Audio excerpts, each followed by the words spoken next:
চাওক নিৰ্বাচন আমি প্ৰচাৰ কৰিবই লাগিব। নিৰ্বাচনৰ আগত যিমানখিনি মানুহৰ আমি অহা যোৱা আছিলোঁ, এইখিনি নিৰ্বাচন হোৱাৰ লগে লগে বা নিৰ্বাচন বতৰ হোৱাৰ লগে লগে মানুহ ভাবে আগত অহা যোৱা হৈছিলে, এতিয়া নিৰ্বাচন সময়ত কিয় অহা নাই।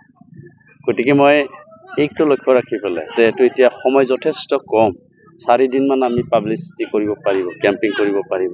আৰু বিশেষকৈ ব্যৱসায়ীবিলাকে তেওঁলোকে গাঁৱত বা ঘৰত থাকিব নোৱাৰে, নাপায়, সময় নাই।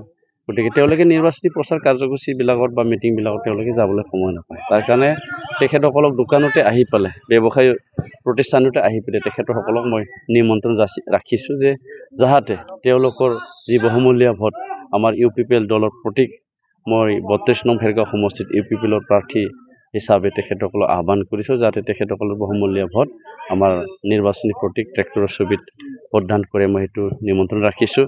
আৰু আপোনালোকৰ চেনেলৰ যোগেদি এটা কথা ক'ব বিচাৰিম, আমাৰ ভেৰগাঁও সমষ্টিত 365টা সমাজ আছে। গোটেইখিনি সমাজত মই যোৱাটো সম্ভৱৰ নহয়, তথাপিও মই চেষ্টা কৰি আছোঁ।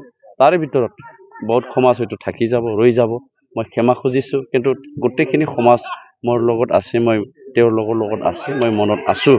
গতিকে নিৰ্বাচন শেষ হোৱাৰ লগে লগে ঈশ্বৰৰ কৃপা, ৰাইজৰ আশীৰ্বাদত এই সমষ্টিৰ পৰা বিজয় হোৱাৰ আমি ইতিমধ্যে আমাৰ অংক আহি গৈছে। গতিকে বিজয়ী হোৱাৰ পিছত তেওঁলোকৰ ওচৰত মই গৈ পেলাই তেখেতসকলৰ সমস্যাবিলাক লৈ পেলাই আলোচনা কৰিম আৰু সমাধান কৰাৰ কাৰণে মই ব্যৱস্থা কৰিম। আৰু ব্যৱসায়ীসকলেও আমাৰ এই ভেৰগাঁও সমষ্টিত আমাৰ ডিমাকুছিত আছে, বৰঙ্গীয়াজুলিত আছে, শুক্লায়ত আছে, আটাৰীঘাটত আছে, পাঠানৰেড্ডি চৌকত আছে, বা আমাৰ চিকাৰী বাংলা, ঠিক তেনেকুৱা ভেৰগাঁও, বিভিন্ন খাগ্ৰাবাৰী, বিভিন্ন অঞ্চলত ব্যৱসায়ীসকল আছে। তেখেতসকলকো মই গোটেইখিনি মানুহৰ ওচৰত যাব নোৱাৰিব পাৰে, তথাপি মই তেখেতসকলক এই যোগেদি বা আপোনালোকৰ চেনেলৰ যোগেদি আমন্ত্ৰণ কৰিছোঁ, তেখেতসকলক আহ্বান কৰিছোঁ যাতে এই অঞ্চলত শান্তি, সম্প্ৰীতি, প্ৰগতি আৰু এই অঞ্চলৰ সৰ্বাংগীন উন্নয়নৰ স্বাৰ্থত UPPLৰ দলত তেওঁলোকে সমৰ্থন কৰে, UPPLৰ দলৰ প্ৰতীক ট্ৰেক্টৰৰ ছবিত তেওঁলোকে ভোটদান দিয়ে, মই তাকে কামনা কৰিছোঁ।